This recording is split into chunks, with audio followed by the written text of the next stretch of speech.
फटाक 30 सेकंड में खबरें डाउनलोड कीजिए तक ऐप। यूपी सरकार में कैबिनेट मंत्री स्वामी प्रसाद मौर्य ने बीजेपी से इस्तीफा देकर सूबे की सियासत में भूचाल ला दिया। इससे पहले कि यह भूचाल संभलता, भूकंप का एक और झटका आया और वो आया मुंबई से।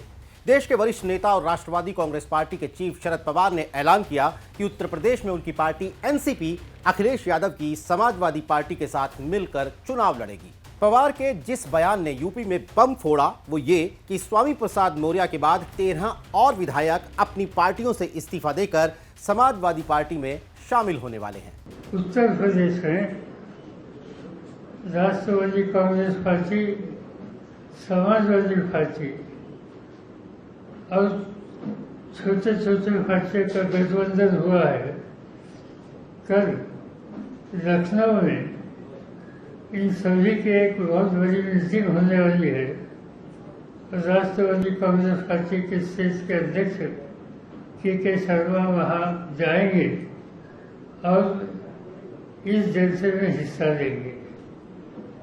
वहाँ कुछ सीट कॉन्टेस्ट करने की बात हमारी हुई है, मगर कल की पब्लिक मीटिंग होने के बाद ये सब पार्टी मिलकर लखनऊ में शायद सीट का बंटवारा कैसे हुआ ये अनाउंस करेंगे।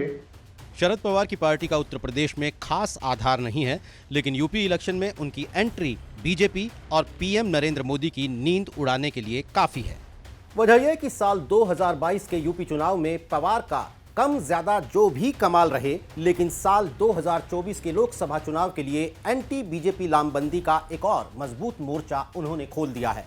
दरअसल साल 2014 में बीजेपी को केंद्र की सत्ता में आने के बाद से शरद पवार गैर बीजेपी विपक्ष को एक साथ लाने में सबसे बड़ा चेहरा रहे हैं। आपको याद दिला दें कि महाराष्ट्र जैसे बड़े राज्य में बीजेपी को सत्ता से हटाने के लिए शिवसेना और कांग्रेस जैसे धुर विरोधी एक साथ आए तो उसके लिए शरद पवार ही जिम्मेदार थे। पवार के साथ एंटी बीजेपी गठबंधन को साथ लाने के लिए कदम ताल कर रही हैं पश्चिम बंगाल की मुख्यमंत्री ममता बनर्जी। पिछले साल 1 दिसंबर को मुंबई में शरद पवार और ममता बनर्जी की मुलाकात हुई। उसके बाद पवार ने कहा था कि मौजूदा वक्त में हमारा मकसद समान विचारधारा वाली पार्टियों को बीजेपी के खिलाफ एक साथ लाना और एक सामूहिक मोर्चा पेश करना है। ऐसे में उत्तर प्रदेश के चुनाव में शरद पवार की इस अंदाज में एंट्री के बड़े मायने हैं। आपको बता दें कि ममता बनर्जी पहले ही कह चुकी हैं कि वो उत्तर प्रदेश में अखिलेश यादव की पार्टी के लिए चुनाव प्रचार करेंगी। बीजेपी का दावा है कि 2022 में यूपी को जीतकर वो 2024 में केंद्र में दोबारा सरकार बनाएगी, लेकिन विपक्ष को लगता है कि 2022 में यूपी विपक्ष के हाथ से फिसला तो 2024 में उन्हें केंद्र से बाहर करने का रास्ता भी आसान होगा। अब यूपी में क्या होगा ये तो 10 मार्च को आने वाले नतीजे बता ही देंगे, लेकिन अखिलेश यादव के साथ मजबूती से हाथ मिलाकर पवार ने साल 2024 के एंटी बीजेपी गठबंधन की नींव को और ठोस तो बना ही दिया है। कहावत पुरानी है लेकिन फिर भी मौजूद तो है ही कि आखिर राजनीति संभावनाओं का खेल है। यूपी चुनाव से जुड़ी हर खबर को पढ़ने के लिए आप लॉग ऑन कीजिए www.uptak.in पर और चुनाव से जुड़ी हर खबर को देखने, समझने, ब्रेकिंग न्यूज, एनालिसिस और ओपिनियन और चैट्स के लिए आप बने रहिए यूपी तक के साथ।